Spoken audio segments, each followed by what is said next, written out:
think the Middle Ages were just knights, castles, and swords? Think again. Behind the clamor of clashing steel and the pageantry of royal courts, a revolution was quietly taking place. This was an age not of darkness, but of dazzling light, where medieval engineers, artisans, and thinkers were building machines and developing technologies so profoundly advanced, so ingeniously designed, that we are still using their fundamental ideas today. These were not just incremental improvements, they were monumental leaps in human capability. From water-powered factories that automated labor on a scale never seen before, and soaring cathedrals that seemed to touch the heavens, to precision clocks that gave humanity control over time itself, navigational tools that unlocked the secrets of the seas, and war machines that redefined the very nature of conflict. These inventions prove that the so-called Dark Ages were anything but. This is the story of a time when humanity didn't just survive, it innovated, it mastered, and it built the future. Imagine a world powered not by steam or electricity, but by the simple, relentless flow of a river. This was the reality brought to life by the medieval watermill, an invention that became the true engine of the Middle Ages. While the Romans had used water wheels, it was medieval engineers who perfected and diversified them, transforming them into the world's first automated factories. They harnessed the power of water to do far more than just grind grain into flour. All across Europe, from the bustling riverbanks of England to the remote monasteries of France, these mills were the heart of industry.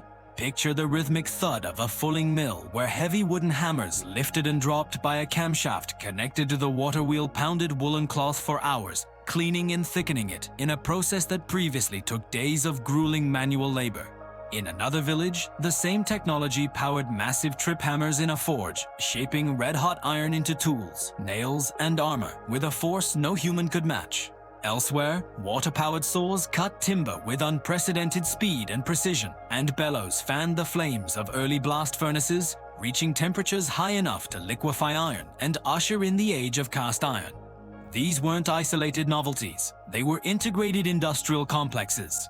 A single river could host a series of mills, each performing a different task, creating a production line that was centuries ahead of the Industrial Revolution.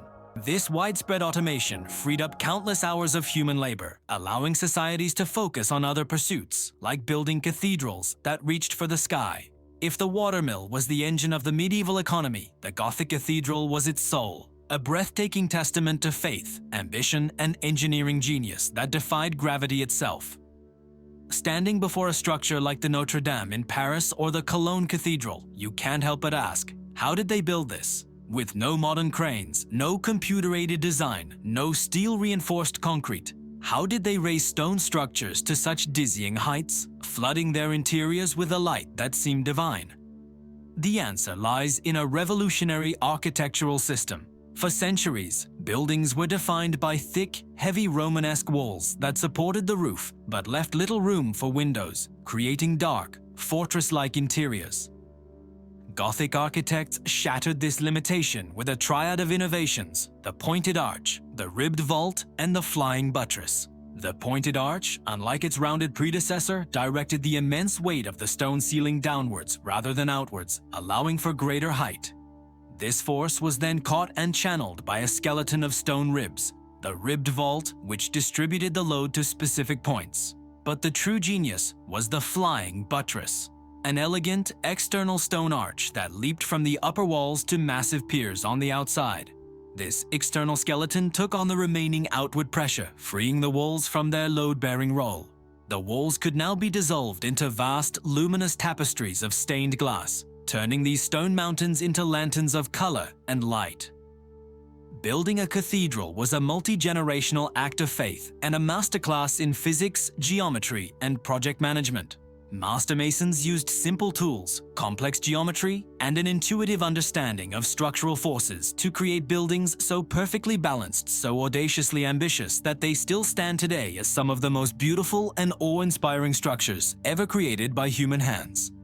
While cathedrals mapped the heavens in stone and glass, another medieval invention began to map time itself with unprecedented precision: the mechanical clock.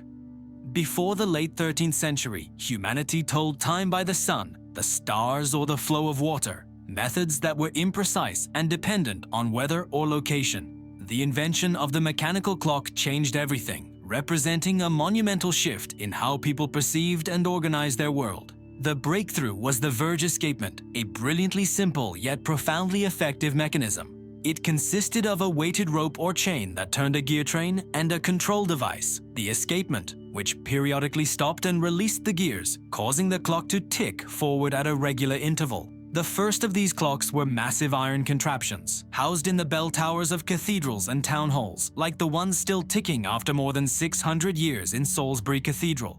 They didn't have faces or hands at first. Their purpose was to strike a bell to call monks to prayer or citizens to their duties, imposing a new unified rhythm on community life.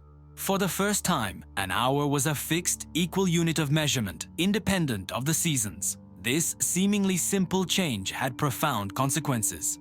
It regulated work, commerce, and civil life. It paved the way for more complex machinery, and critically, it fostered a new way of thinking. A mindset that saw the universe not as a mystical, unpredictable entity, but as a vast, intricate clockwork mechanism governed by predictable mathematical laws. This was the birth of the modern, quantified world. As medieval minds conquered time, they also set their sights on conquering the vast, unknown expanses of the ocean. Trade, exploration, and crusade drove the need for better navigation. And the answer came from the ancient world, perfected by Islamic and medieval scholars, the Astrolabe. This beautiful, intricate brass instrument was the original GPS, a handheld model of the universe. By aligning the astrolabe with the sun or a specific star, a navigator could determine their latitude, their north-south position on the globe, with remarkable accuracy. It was a multifunctional analog computer. It could tell time, day or night, determine the position of celestial bodies, and even be used for surveying on land. For a sailor on the featureless expanse of the open ocean, the ability to know their latitude was the difference between reaching a distant port and being lost at sea forever.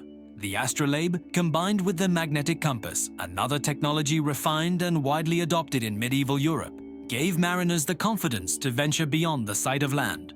They could now sail the open seas, charting new trade routes to the east and eventually across the Atlantic. It was this medieval toolkit of navigation that empowered the Age of Discovery. Columbus, Vasco da Gama, Magellan, all of them owed their world-changing voyages to the knowledge and technology passed down to them by the astronomers and artisans of the Middle Ages. Yet, for all its advances in industry, architecture, and science, the Middle Ages was also an era of conflict, and its engineering genius was just as evident on the battlefield. The ultimate expression of this was the trebuchet. This wasn't just a bigger catapult. It was a completely different class of weapon, a masterpiece of physics and mechanical engineering. While older siege engines used tension or torsion, the trebuchet harnessed the pure, immense power of gravity. It consisted of a massive rotating arm with a heavy counterweight on one end and a sling for a projectile on the other. A team of men would winch the long end of the arm down, raising the colossal counterweight, sometimes weighing over 10 tons, into the air. When released, the counterweight would plummet, whipping the arm upwards with incredible force. At the peak of its arc, the sling would release its projectile, launching it with devastating velocity and surprising accuracy. A large trebuchet could hurl 300-pound stones over 300 yards, capable of shattering the thickest castle walls that had stood for centuries.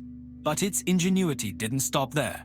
Trebuchets were also weapons of psychological warfare, launching diseased animal carcasses or severed heads over the walls to spread terror and sickness. This gravity-powered weapon of pure genius rendered even the most formidable castles vulnerable, fundamentally changing the calculus of siege warfare and altering the balance of power between attackers and defenders forever. These creations, the Watermill, the Gothic Cathedral, the mechanical clock, the astrolabe, and the trebuchet, were not just ahead of their time, they defined it. They reveal a society that was dynamic, curious, and incredibly inventive.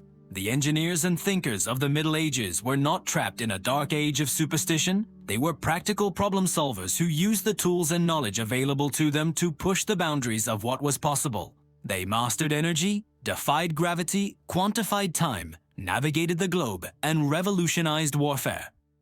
They laid the very foundations upon which the Renaissance and the modern scientific world were built.